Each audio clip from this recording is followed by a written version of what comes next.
एक रहस्यमयी जगह पर सैकड़ों लड़कों को कैद करके रखा गया था, लेकिन आज पहली बार वहां एक लड़की को भेजा गया, जिसे देखकर सभी हैरान और उत्साहित हो गए। लड़की के हाथ में एक पर्ची थी जिस पर लिखा था, यह आखिरी व्यक्ति है, यानी अब यहाँ कोई नया इंसान नहीं आने वाला था। असल में ये सभी लोग एक विशाल चलने वाले भूल भुलैया यानी मूविंग मेज के बीचों बीच फंसे हुए थे। हर सुबह मेज का दरवाजा खुलता था और कुछ लोग बाहर निकलकर रास्ता खोजने की कोशिश करते थे, लेकिन 3 साल बीत जाने के बाद भी कोई बाहर निकलने का रास्ता नहीं ढूंढ पाया। शाम होते ही दरवाजे अपने आप बंद हो जाते थे और बाहर से डरावनी आवाजें और रहस्यमयी दानवों की गर्जना सुनाई देती थीं। यहाँ लोगों ने अपनी जिंदगी को व्यवस्थित करने के लिए अलग अलग टीम बना ली थी। जो लोग तेज दौड़ सकते थे उन्हें रनर्स बनाया गया, जो रोज भूल भुलैया में जाकर रास्ता खोजते थे। बाकी लोग बीच में रहकर खेती और जरूरी काम करके सबकी जिंदगी चलाते थे। हर महीने एक रहस्यमयी रास्ते से नया इंसान और कुछ सामान भेजा जाता था, लेकिन यहाँ आने वाले हर व्यक्ति की याददाश्त मिटा दी जाती थी। कुछ दिन पहले ही मुख्य किरदार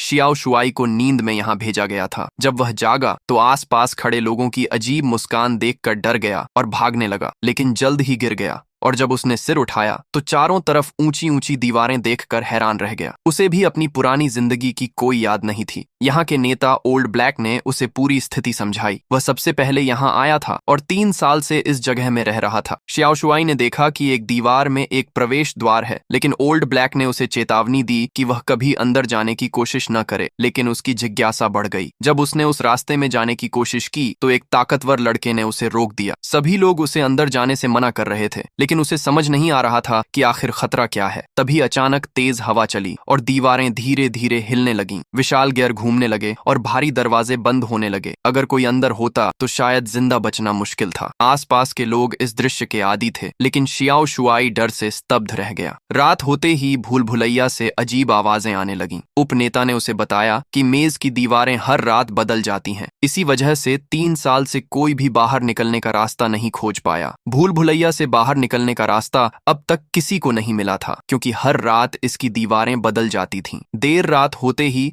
पूरे मेज में डरावनी आवाजें और दानवों की चीखें गूंजने लगती थीं। आज तक कोई भी इंसान अंदर पूरी रात जिंदा नहीं रह पाया था। शुरुआत में थॉमस को इन बातों पर विश्वास नहीं था, लेकिन जल्द ही उसे सच का सामना करना पड़ा। अगले दिन जब वह जंगल में खाना ढूंढ रहा था, तभी एक पागल लड़के ने अचानक उस पर हमला कर दिया। थॉमस ने तुरंत जमीन से एक हड्डी उठाकर खुद का बचाव किया और किसी तरह वहां से भाग निकला। उसकी आवाज सुनकर बाकी साथी वहां पहुंचे और उस लड़के को पकड़ लिया। जब उसके कपड़े हटाए गए तब पता चला कि वह दानव के वायरस से संक्रमित हो चुका है। असल में वह लड़का पिछली बार रास्ता खोजते हुए दानव के हमले का शिकार हो गया था। यहाँ किसी इलाज का तरीका नहीं था, इसलिए उसे बाहर छोड़ देना पड़ा, जहाँ रात होते ही उसका अंत तय था। ये देखकर थॉमस को पहली बार इस भूल भुलैया का असली डर समझ आया और उसने साथियों की चेतावनी को गंभीरता से लेना शुरू कर दिया। अगले दिन टीम का नेता खुद कुछ लोगों के साथ भूल भुलैया के अंदर गहराई तक गया, ताकि पता लगाया जा सके कि दानव दिन में क्यों बाहर आ रहे हैं। लेकिन पूरा दिन बीत गया और उनका कोई पता नहीं चला। शाम होने लगी और दीवारें धीरे धीरे बंद होने लगीं। अगर वे समय पर वापस नहीं आते तो उनका बचना मुश्किल था। तभी दूर से 2 धुंधले साए दिखाई दिए। मीनहो अपने घायल नेता ओल्ड ब्लैक को घसीटते हुए वापस ला रहा था। ओल्ड ब्लैक बुरी तरह घायल था और बेहोश हो चुका था। मीनहो उसे छोड़कर भागना नहीं चाहता था, इसलिए अपनी जान जोखिम में डालकर उसे वापस ला रहा था। जैसे ही दरवाजे बंद होने वाले थे, थॉमस अचानक अंदर दौड़ पड़ा और उनकी मदद के लिए आगे बढ़ गया। यह देखकर सब हैरान रह गए, क्योंकि थॉमस को अभी तक भूल भुलैया के खतरों का पूरा अंदाजा नहीं था।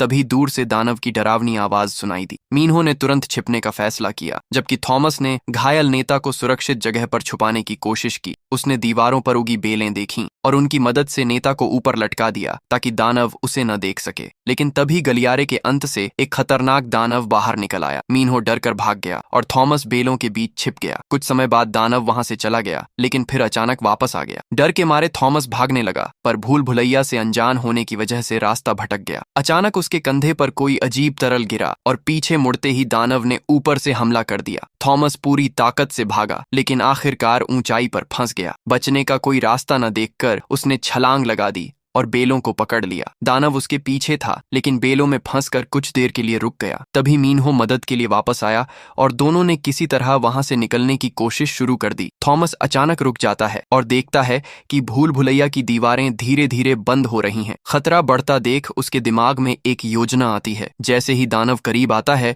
थॉमस जोर से चिल्लाकर उसका ध्यान अपनी तरफ खींचता है और उसे एक संकरे रास्ते में ले जाता है। सही मौके पर वह चालाकी से दानव को फंसा देता है और आखिरकार उसे मार गिराता है। जैसे ही इंजेक्शन लगाया गया, ओल्ड ब्लैक अचानक शांत हो गया। ऐसा लगा कि दवा असर कर रही है, लेकिन आगे क्या होगा यह कोई नहीं जानता था। अगले दिन जैसे ही भूल भुलैया का दरवाजा खुला, थॉमस और मीनहो फिर से अंदर गए ताकि बाहर निकलने का रास्ता खोज सकें। दौड़ते दौड़ते वे 7वें क्षेत्र तक पहुंच गए और उन्हें शक हुआ कि शायद दानव इसी जगह से आते हैं। तभी मीनहो के पास रखा इलेक्ट्रॉनिक डिवाइस आवाज करने लगा। थॉमस ने उसे निकाला और ध्यान से देखने पर समझ गया कि यह किसी दिशा की ओर इशारा कर रहा है। दोनों उस संकेत का पीछा करते हुए एक छिपे हुए कोने तक पहुंचे। यह जगह उनके लिए बिल्कुल नई थी। सामने एक खाली गलियारा था जिसका अंत बंद दिखाई दे रहा था। तभी अचानक डिवाइस की लाल बत्ती हरी हो गई और दीवार धीरे धीरे हटने लगी, जिससे एक गहरी और अंधेरी सुरंग दिखाई दी। डरते हुए दोनों अंदर गए, लेकिन प्रवेश द्वार पर ही उन्हें चिपचिपा तरल दिखाई दिया, जिससे अंदाजा हुआ कि यह दानवों का ठिकाना हो सकता है। तभी अचानक अंदर लाल रोशनी चमकी और दीवारों से अजीब आवाजें आने लगीं। खतरा महसूस होते ही दोनों तुरंत बाहर की ओर भागे। उनके पीछे दीवारें गिरने लगीं और ऐसा लग रहा था जैसे वे मौत से दौड़ लगा रहे हों। किसी तरह वे दरवाजा बंद होने से पहले बाहर निकलने में सफल रहे। गांव लौटकर जब उन्होंने सबको बताया कि शायद उन्हें बाहर निकलने का रास्ता मिल गया है, तो कुछ लोग खुश हुए, लेकिन जैक नाराज हो गया। उसका मानना था कि थॉमस की जल्दबाजी ने भूल भुलैया के सिस्टम को छेड़ दिया है और इससे सबकी जान खतरे में पड़ सकती है। उसी समय लड़की ने खबर दी कि ओल्ड ब्लैक होश में आ गया है। सभी लोग उसके पास पहुंचे। वायरस ठीक हो चुका था, लेकिन उसका व्यवहार बदला हुआ था। उसकी याददाश्त वापस आ गई थी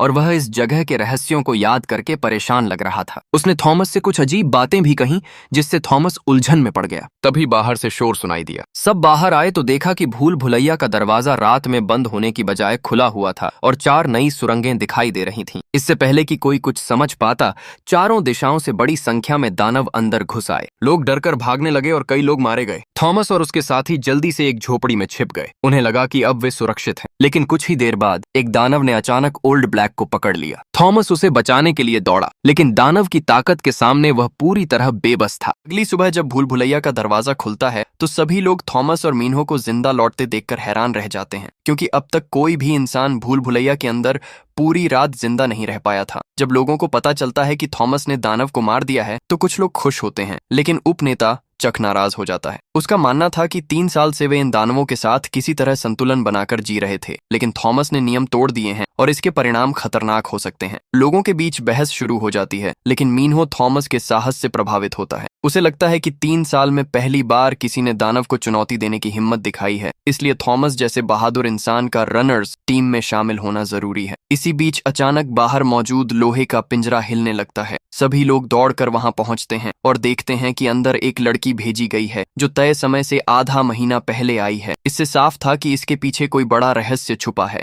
लड़की के हाथ में एक पर्ची थी जिस पर लिखा था, यह आखिरी संदेश है। इसका मतलब था कि अब आगे से उन्हें खाने और सामान की सप्लाई भी नहीं मिलेगी। सब लोग घबरा जाते हैं। तभी लड़की अचानक जागती है, कुछ कहने ही वाली होती है कि फिर से बेहोश हो जाती है। अब सबकी नजरें थॉमस पर टिक जाती हैं। बिना सप्लाई के उनकी जिंदगी खतरे में थी, लेकिन थॉमस हार मानने को तैयार नहीं था। उसने फैसला किया कि वह फिर से भूल भुलैया में जाकर कोई सुराग ढूंढेगा। मीनहो दानव के सिर से एक इलेक्ट्रॉनिक डिवाइस निकालता है जो अभी भी काम कर रहा था, लेकिन कोई नहीं जानता था कि इसका मतलब क्या है। गांव लौटने के बाद मीनहो थॉमस को जंगल के अंदर एक छुपे हुए झोपड़े में ले जाता है। वहां एक टेबल पर पूरे भूल भुलैया का नक्शा बना हुआ था, जिसे रनर्स टीम ने 3 साल की मेहनत से तैयार किया था। असल में टीम का नेता पहले से भूल भुलैया के कई राज जानता था, लेकिन उसने लोगों की उम्मीद बनाए रखने के लिए सच छुपाया हुआ था। मीनहो बताता है कि भूल भुलैया 8 अलग अलग हिस्सों में बंटी है और हर रात इसकी दीवारें बदल जाती हैं,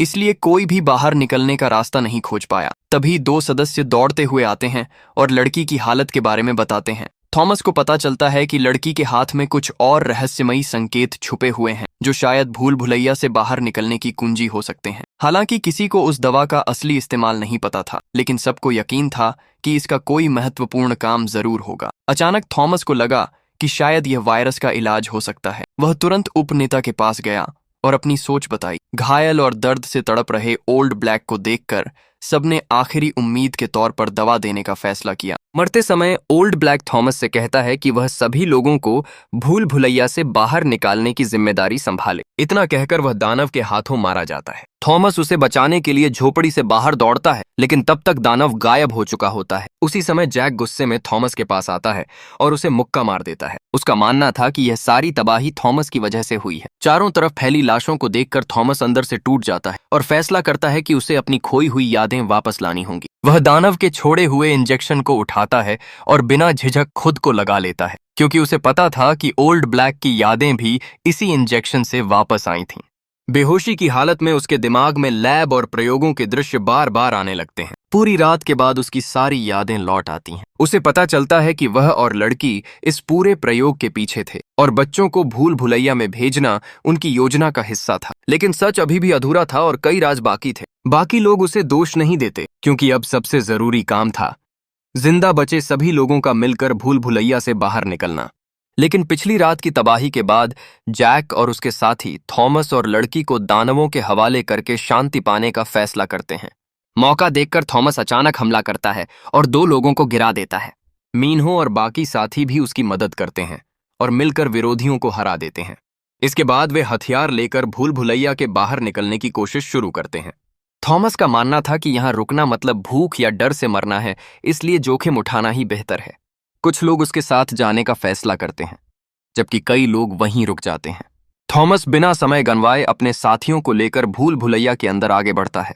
लंबे सफर के बाद वे 7वें क्षेत्र तक पहुंचते हैं, लेकिन रास्ते में एक खतरनाक दानव उनका इंतजार कर रहा होता है। यह वही रास्ता था जो बाहर निकलने के लिए जरूरी था। थॉमस सभी को हथियार तैयार करने का आदेश देता है और लड़के बिना डरे दानव पर हमला कर देते हैं। लड़ाई में कुछ लोग अपनी जान गंवा देते हैं, लेकिन आखिरकार वे दानव को चट्टान से नीचे